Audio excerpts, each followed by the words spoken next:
Now that I'm clear and intentional with every step of the hiring process, I've been able to build a team that supports my business and my family life. Hello, and welcome back to the Blissful Mompreneur podcast. I'm your host, Christina Hall, and I am so grateful you are here today. I am on a mission to help mompreneurs or female entrepreneurs who hope to be moms in the future systemize and scale their businesses to beat overwhelm and reclaim their time. Join me each week as I dive into actionable strategies and inspiring stories to support you on your journey to entrepreneurial success and work-life balance. In today's episode, we're diving into one of the most critical aspects of preparing your business for maternity leave: setting up your hiring funnel to expand your team. Whether you have no team, a small team, or a team that just isn't the right fit, this episode is for you. I still remember what it was like when I was pregnant with my daughter and unsure of how to keep my business running smoothly while I took time off to be with my baby. To be completely honest, I made a lot of mistakes. But with every iteration, I improved my process, and now that I'm clear and intentional with every step of the hiring process, I've been able to build a team that supports my business and my family life. And today, I'm going to walk you through how to do just that. All right, here we go. Now, before you start creating your hiring funnel, you will have to do one very important step. You must write an exhaustive list of everything that you do in your business. For a week, write down everything that you do. This exercise is crucial because it forms the foundation for defining the role of your next hire. All right, step 1, define the role. Take your time with it. Clearly defining the role is essential to attracting the right candidate. Clarity at this stage sets clear expectations from the beginning, ensuring you hire the right person and set them up for success. So how do you do this? You're going to start with the list of responsibilities. So from that exhaustive list that you created of everything you do in your business, you're going to highlight specific tasks and responsibilities the new hire will take on. If you're looking to hire an assistant, maybe their responsibilities are answering the phones, responding to emails, checking inventory, etc. Next, you're going to define the skill requirements. So from that responsibility list, you will define the essential skills and qualifications needed for the role. Now, ChatGPT is a wonderful resource for this step. You could give it the prompt: you are an expert recruitment specialist. With great attention to detail, you are responsible for crafting job descriptions and ensuring the job postings accurately reflect the needs and culture of the business. Based on the following responsibilities, please determine the essential skills and qualifications needed for this role. So you can see how we're telling ChatGPT who it is, and then we're asking them to come up with the skill requirement list. Now, depending on the responses, you may need to tweak it a little bit, but this is just such a great starting point. Next, you're going to define the role title. You can also use ChatGPT for the job title. So I would still be sure to include you are an expert recruitment specialist with great attention to detail. You are responsible for crafting job descriptions and ensuring the job postings accurately reflect the needs and culture of the business. Then you will add, based on the following responsibilities, skills, and qualifications, please provide 5 possible titles for this role. And then that will give you some ideas, and then you can kind of tweak from there. Next, you're going to explore the culture of your business. So for this step, you need to be very clear on your mission and core values. Now, I could spend an entire podcast episode just talking about mission and values, but that's not the focus of this episode. If you want to dive deep into this concept, I highly recommend Simon Sinek's book, Start With Why. But since you are likely swamped and need fast results, spend some time answering the question, why did you start your business? In the answer to that question, you will discover your mission. You could also use ChatGPT for this. You could use a prompt like, you're an expert business coach. I am the owner of, insert the name of your business, where we explain what you do. I need help defining my mission. Please ask me as many questions as you need, one by one, to define my mission. What's nice about adding the one by one is ChatGPT will then ask you questions one at a time, and you can kind of have like a back and forth conversation with ChatGPT. I find this to be really effective. And these questions will help you discover and define your mission. Now, to define your values. Now, with this, we want to come up with 3 to 4 things that are really important to you. One powerful technique to define your core values is to think of the things that frustrate you. Usually behind that is a core value. So, for example, the values of my music school are exhibit superb reliability, communicate clearly, foster meaningful connection, and build trust. In the past, I would get really frustrated when team members would arrive late or fail to follow through on something they said they'd do. And this is how I came up with exhibit superb reliability and build trust. Poor communication skills was also something that really frustrated me. And also when people didn't naturally build rapport and connections with the students and their families. And that's how communicate clearly and foster meaningful connection came about. Keep in mind when defining your values, these should be values that you already embody. These aren't skills that you hope to develop in the future. You need to live and breathe these values. If you are the type of person who isn't punctual, you wouldn't want one of your values to be exhibit superb reliability, right?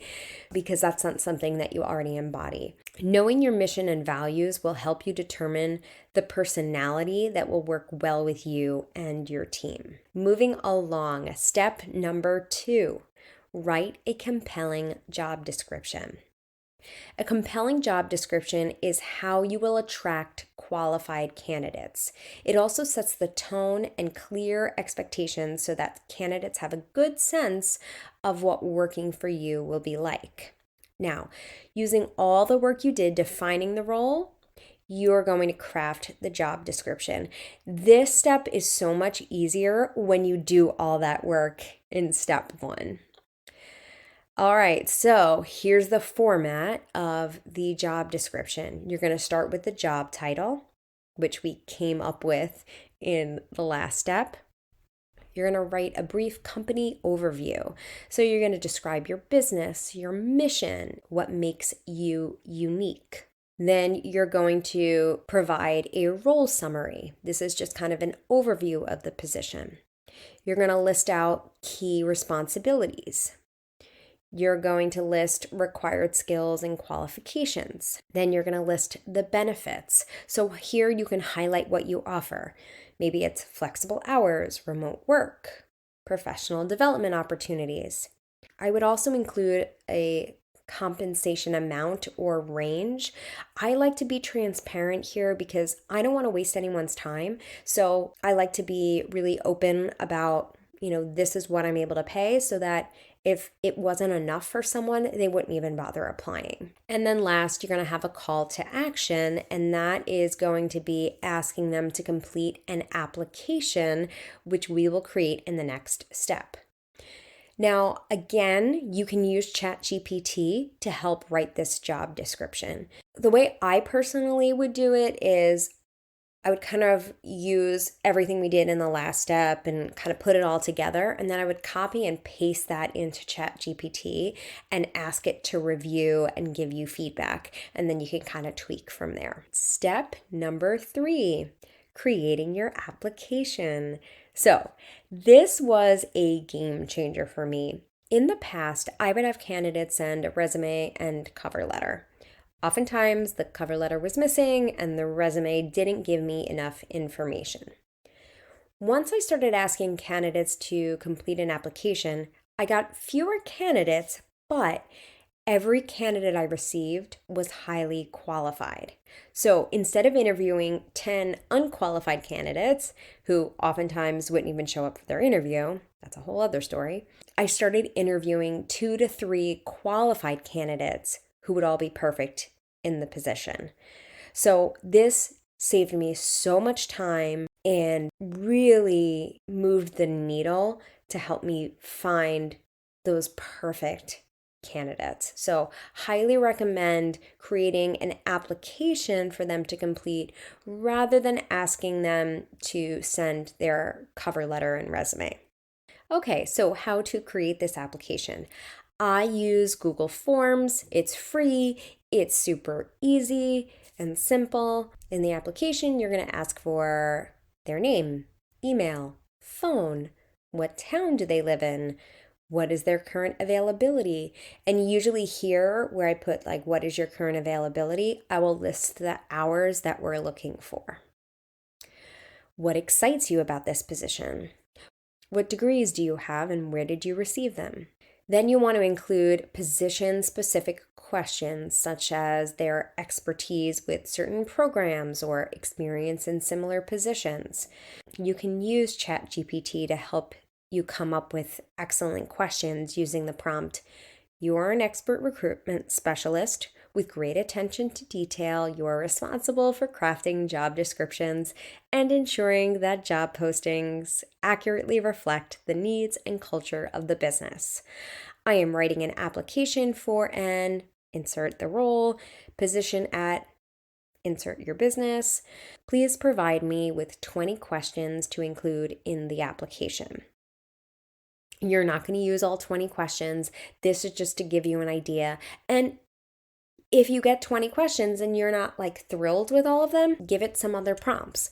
Keep in mind, we want to keep this application brief. I would keep it down to about 15 questions. If it gets to be too long, it does become overwhelming for people and then they may not bother completing it. Also, you want to leave some questions for the interview. You don't want to put all of the questions in the application. Once you've come up with your questions, you put your Google form together, be sure to select in the Google form that you would like to be notified by email when someone completes the form. Also, there is an option to create a spreadsheet with all the responses to the application. So I love that because I love kind of seeing all the applicants in one place and seeing all those responses clearly in the spreadsheet. So I recommend clicking on that as well. Okay, step number 4, get the word out. So this is when you get eyes on the job posting to attract those ideal candidates. So there's a number of things that you could do.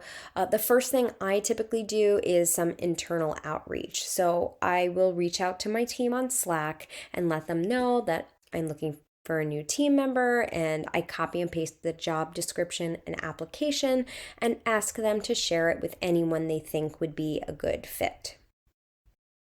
Then I do an email blast. I send emails to our current clients and to our email list. Same sort of thing, letting them know that we're hiring, and I include both the job description and the link to the application and ask them to forward it to anyone they think would be a good fit. Then I expand to online job boards. I post on Indeed and in local Facebook groups. In the past, I ran Facebook ads. The first few times I did this, I had a lot of success, but then in subsequent years, I did not get the same results. So I currently just use Indeed, and then I just post in the local free Facebook groups. If you're an online business, you probably don't have to just restrict yourself to local groups. There are probably other groups where you can get your eyes on the job posting. Now, Indeed has both paid and free options. I've done both, but I have found the paid version to be the most successful. I usually spend about $350 per hire, and I try to do something like $25 per day for 14 days. I'd rather go with a higher daily budget over a shorter period of time than a lower daily budget over a longer period of time. I just feel like it gets pushed out to more people. I get more eyes on it, and it's just like a better way to spend my money. Now, another site that I haven't used that I know is very popular is ZipRecruiter. Again, I haven't personally used this, but I have heard good things. So if you're looking for other avenues to post, that is another option that you could look into. You can also tap into professional networks or organizations. I'm a part of a number of organizations for music educators, and they each have their own websites where you can post about positions. So if you have something similar in your industry, that may be another option to get the word out. So once you hit publish, then you just wait. Make sure you schedule time in your calendar to review applicants. Early on in my hiring journey, I would put the job posting out, but then I wouldn't have the time to review everything. And then it would take me sometimes weeks to get back to candidates, and then they would no longer be interested. And so make sure you schedule some time in your calendar to review. That way you can get back to people in a timely manner. I do try to get back to people within the week that they apply. Since you turned on the email notifications on the Google form, you will be notified by email when new applicants apply. Now, I found with Indeed, many people will not read the entire job description and they'll miss where you ask them to complete the application. Indeed gives you the option to ask custom questions. So I typically add the question, "Did you complete the application found here?" and then insert the link. This usually increases your chances that the candidate will complete the application, but I assure you, there will still be people who do not complete the application. I used to ignore those applicants who did not complete it, but I now send a short message saying, "Thank you for your interest in position at our school. Please copy and paste the following link into your browser to complete the application. I look forward to reading your responses." That's another thing. When you put a link in Indeed, it doesn't turn into a hyperlink. It's just text, so they will have to copy and paste that link into a browser. So I give them that instruction because people who aren't tech savvy, they usually respond with, "I tried clicking on the link and it's not working." So I just include that. And then I just say, "I look forward to reading your responses," and send. I have the script in a document, so I just have to copy and paste it and add the applicant's name. It makes it very easy. All right, and there you are. That's the hiring funnel. So just to summarize, you're going to define the role, write your compelling job description, create the application, and then get the word out. In next week's episode, I'm going to dive into scheduling and conducting interviews, so be sure to tune in. If you have any questions or need help creating your hiring funnel, DM me on Instagram at The Blissful Mompreneur. I'd love to help in any way that I can. Thank you so much for tuning in to today's episode of the Blissful Mompreneur podcast. I hope you found the episode valuable and inspiring. Remember, you have the power to step off the hamster wheel, reclaim your time, and find balance in your life. If you enjoyed today's episode, please subscribe to my channel, click the notification bell, and leave a comment below letting me know your biggest takeaway. Your feedback helps me continue to provide valuable content to mompreneurs like you. Until next time, keep pursuing your dreams, finding joy in the journey, and creating a life and business you love. Take care, and I'll see you in the next video.